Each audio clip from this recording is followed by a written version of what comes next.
आपने विज्ञान फैंटेसी की फिल्मों में ऐसा दृश्य ज़रूर देखा होगा, जिसमें एक गोला बनने के बाद लोग एक स्थान से किसी बहुत दूर स्थान पर आसानी से चले जाते हैं। बहुत से लोगों, यहाँ तक कई वैज्ञानिकों को लगता है कि समय और उसके जरिए लंबी दूरी की स्पेस ट्रैवल असंभव नहीं है। हिंदू धर्म कथाओं में इस तरह के वार्महोल का भी जिक्र है, जो यूनिवर्स में लंबी दूरी की यात्राओं को चुटकियों में पूरी करने में सक्षम होते हैं। हालिया शोध में 2 वैज्ञानिकों ने अपने अध्ययन में बताया है कि इस तरह से वार्महोल के जरिए यात्रा संभव है। अपनी धरती पर अब तक इस तरह के 2 वर्महोल ढूंढे जा चुके हैं। इनमें से एक फ्लोरिडा, कोस्टा रिका और बरमूडा के बीच बरमूडा त्रिकोण है, जबकि दूसरे की खोज अभी 26 वर्ष पहले 18 अगस्त 1990 को हुई। जापान, ताइवान तथा गुगुआन के मध्य स्थित ड्रैगन्स ट्रायंगल प्रसिद्ध है। वर्महोल इस यूनिवर्स के वो छिद्र हैं जहां पर टाइम और स्पेस की सारी जियोमेट्री एक हो जाती हैं, अर्थात यहां पर टाइम और स्पेस का परस्पर एक दूसरे में परिवर्तन संभव है। टाइम और स्पेस की जियोमेट्री एक हो जाने की वजह से इस यूनिवर्स में जितनी भी डायमेंशंस हैं, वो सब उस बिंदु में तिरोहित हो जाती हैं। इसी वजह से इस बिंदु में अत्यधिक आकर्षण शक्ति होती है। तो अगर आप किसी वर्महोल के मुहाने पर खड़े हैं तो उसकी अकल्पनीय आकर्षण शक्ति में फंस सकते हैं।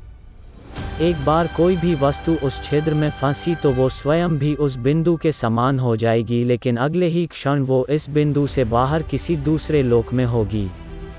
जितने टाइम तक वो वस्तु उस बिंदु में रहेगी, वो अपने आप को उस यूनिवर्स की सारी डायमेंशंस में व्यक्त करेगी, लेकिन ये टाइम इतना कम होता है कि न तो इसको किसी भी तरह से मापा जा सकता है और न ही इस मानवीय शरीर से इसका अनुभव किया जा सकता है। अगर आप दुर्भाग्यवश इस वर्महोल में फंस गए तो टाइम स्पेस की सारी जियोमेट्री के हो जाने की वजह से आपके साथ 2 संभावनाएं हो सकती है। या तो आप किसी बिल्कुल अद्भुत और अनजान लोक में पहुंचे, लेकिन वहां भी उसी टाइम में जी रहे होंगे जिस टाइम में आप जीते अगर पृथ्वी लोक में होते तो। ऐसा भी हो सकता है कि दूसरे लोक में भी आपको अपने आसपास अपने लोगों की आवाज़ें आ रही हों जो गायब होते वक्त आपके आसपास थे, लेकिन आप उनको देख नहीं पा रहे हों, क्योंकि आप उनसे किसी दूसरे लोक में हैं। ऐसा इसलिए होता है कि वर्महोल में फंसने की वजह आपके क्षेत्र या स्पेस की जियोमेट्री चेंज हो गई, लेकिन आपके टाइम की जियोमेट्री नहीं बदली।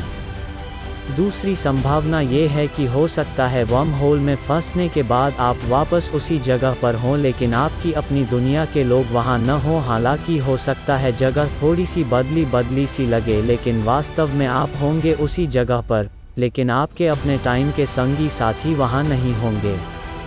ऐसा टाइम की जियोमेट्री चेंज होने से होता है, यानी आपके स्थान या स्पेस की जियोमेट्री तो वही रही, लेकिन टाइम की जियोमेट्री बदल गई।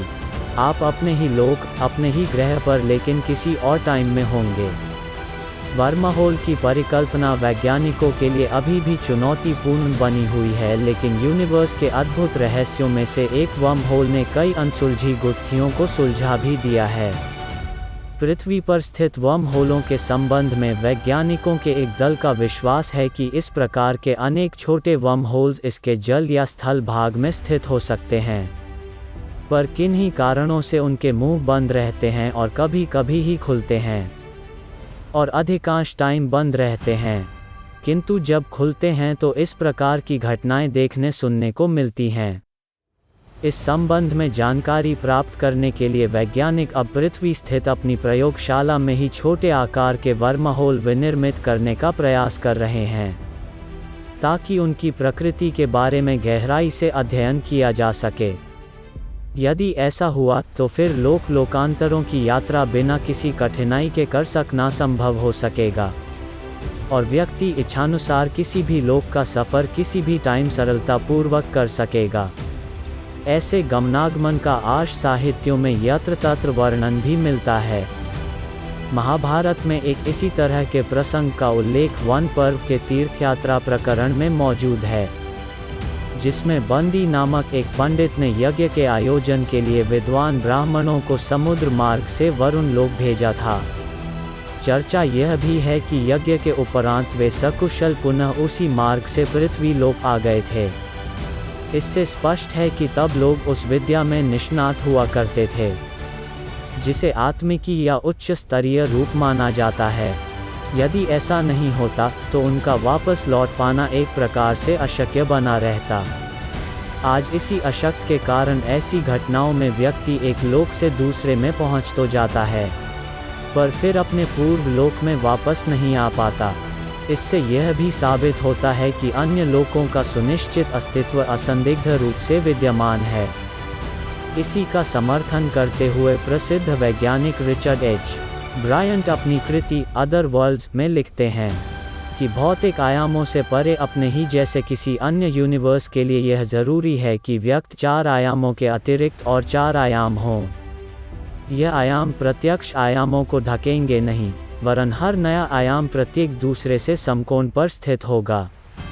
वे कहते हैं कि यद्यपि इस प्रकार की विचारधारा सिद्धांत रूप में संभव नहीं है, फिर भी गणितीय रूप से इसे दर्शाया जा सकता है। उनके अनुसार यदि भौतिक विज्ञान की पहुंच से बाहर दृश्य आयामों से परे कोई पड़ोसी अदृश्य संसार वास्तव में है, तो इसे 5वें, 6वें, 7वें और 8वें आयामों से बना होना चाहिए। इस प्रकार विज्ञान ने भी सूक्ष्म लोकों के अस्तित्व पर एक प्रकार से मुहर लगा दी है। आप हमारे YouTube चैनल को ज़रूर सब्सक्राइब करें ताकि हम जैसे ही कोई नई वीडियो पब्लिश करें आपको तुरंत उसका नोटिफिकेशन मिल जाएगा।